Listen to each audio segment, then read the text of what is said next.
Fela on Broadway was written and produced by people that were non-Nigerians. Now, what does that bring to the table? Fela, a Nigerian man, a very successful musician with a great story, a great legacy. We had to wait for the Western world to pick his story, to pick his content, pick his music, take it out there, refined it, and they brought it back to us to sell it at a premium price. Which is the same thing we are doing with our natural resources. We have it, but we do not refine it. It's here. They take it out there, refine it, bring it back to us, and we buy it like it's not ours. And that's what they did with Fela on Broadway. Most of the cast, I don't think any of the cast were Nigerians. None. Moving on. It came to the point where, and I started thinking, with the fact that we all depend so much on oil, Nigeria, our dependence on oil is just overwhelming. Right now, the world has gotten to the point whereby Tesla is making electric cars that you can just charge and drive around, meaning that in the next 20 to 30 years, the consumption of fuel from the people outside the world, the people that we make money from, be it America, the UK, and all these other places, they will either cut down the purchase or eventually just end it. Because now we have electric cars. We have solar panels that generate powers. So most people, and I know that right here, we have a lot of people that don't even use inverters anymore. We use solar panels. Technically, the oil will be non-existent in the next 20 to 30 years. However, the only one thing that does not run dry, like oil and our other mineral resources, is our talent. It never runs dry. It's just for us to identify that talent. In the Bible, I do not know the verses. I don't know my Bible that much. The major thing that I know is just the 10 Commandments and some other things that affects me as a human. But I know that God at some point gave talent to two people. One buried it, the other one used his own and multiplied it.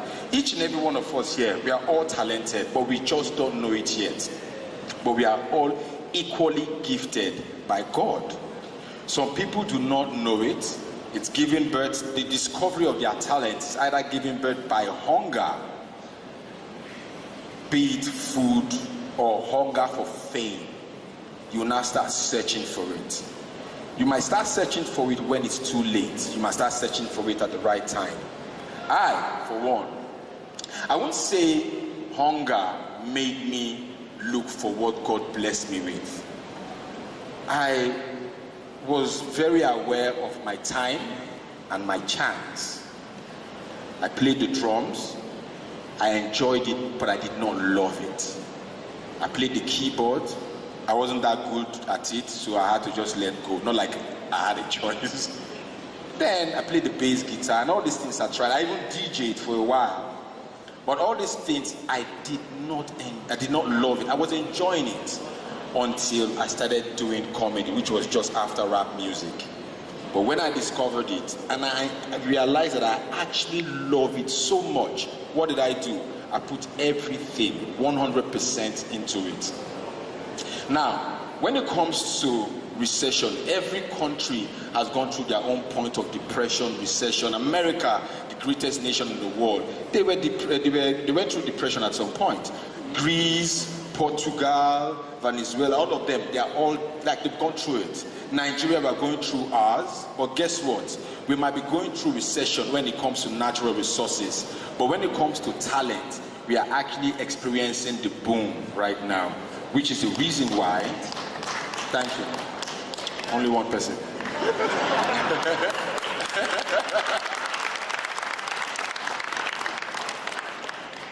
Which is the reason why, if you look at it right now, you realize that the Western world, they are so much interested with what's going on, particularly in Nigeria.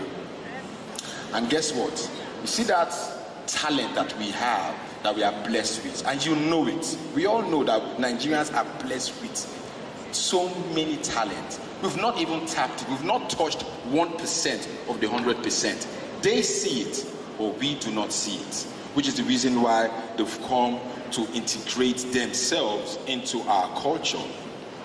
Now, in recent times, you must have heard the likes of Wizkid, Burna Boy, Asha, and a lot of other people being either being signed for distribution or signed to produce their album.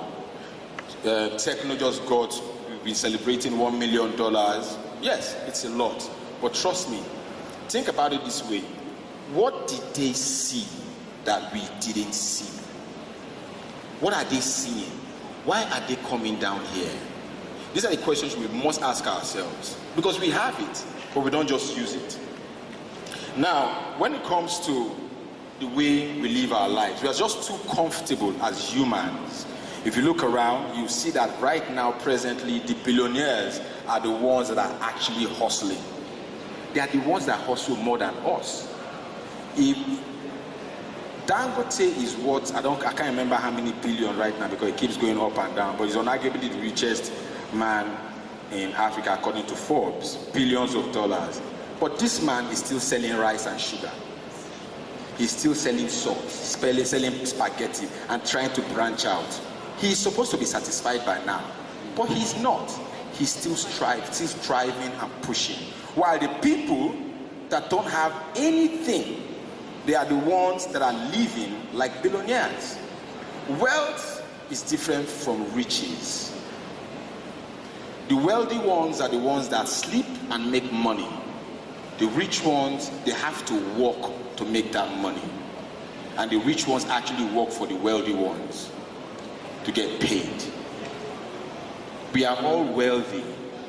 It might not be in terms of your investments in houses or businesses, but we are all wealthy in terms of talent. Talent is the one thing on earth that does not have a price tag. You can put any price on it. If Techno wanted to charge $5 million for his deal, it's just based on negotiations, he will get it. And that's the truth. We all have that wealth in us, but we just do not, want to tap into it. Most people want to be businessmen. Some people are the business. I do not want to be a businessman. I want to be the business itself. And I want each and every one of us to look at life from that perspective. Now, when it comes to me, Nigeria, Africa, and the world, what happened to me was that I was booked to do a gig in Ghana 2003. And the guy that booked me said, Basketmouth, you have to perform your jokes in English. Not like I've never done my performance in English before. However, we've done it. But in Nigeria, no matter how you deliver your materials in English, you have to still throw in that pidgin English, because it is actually the seasoning. We all know that. Pidgin English is too sweet. Do you understand? Yeah. But this time they said you can't even infuse any level of pidgin English. And so I went there. I had to bring out my materials and I started working on each one after the other. I tried as much as possible not to recite it, not to memorize it, but I just wanted to know that. I told myself, right, this line that is speaking English, what is a translation in English? And it's not funny if I translate it to English. No, how can you make it funny? Are you going to spread the joke, make it more, create the substance of the material, create more? There's a word, there are certain things that you have to put into comedy performances. Number one, even after you've gotten your material, one other thing that you must work on is your timing. Everybody can be funny. Do you understand? But the thing is, what makes you different, what makes you memorable, what makes people remember you is the way you deliver the materials, your timing, and the way you've created the premise. These were things that I had to put in place. I did that. Some guy recorded it and uploaded it on YouTube, and that was how the rest of the world saw it. That was my first time that I would be on social media. And I heard about it. Someone like, I saw your video on YouTube. I was like, my video. And I went there, it was the Ghana show. I wanted to call them to take it down because these materials were all new material. But when I saw the views, it was about 100 and something thousand in the space of like 3 weeks. I was like, you know what, leave it. I would have been able to tell them to take it down. But I realized that, okay, Bright, if you want to sell yourself to the world and you've never done a material that is fully English, this is how you take it out there.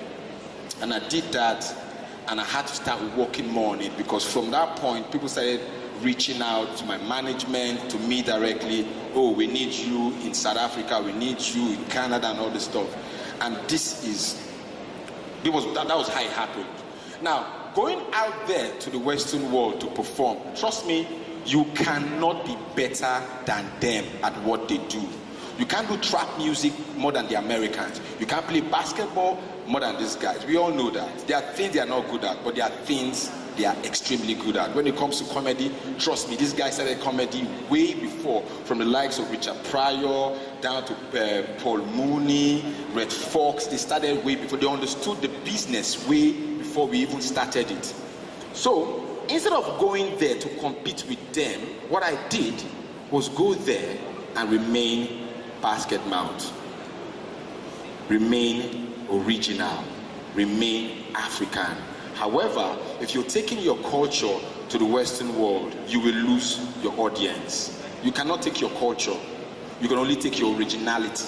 Because your culture, you cannot crack jokes about Igbo, Yoruba, Hausa, Delta people, no. You have to crack jokes that everybody can relate with. Jokes that are universal.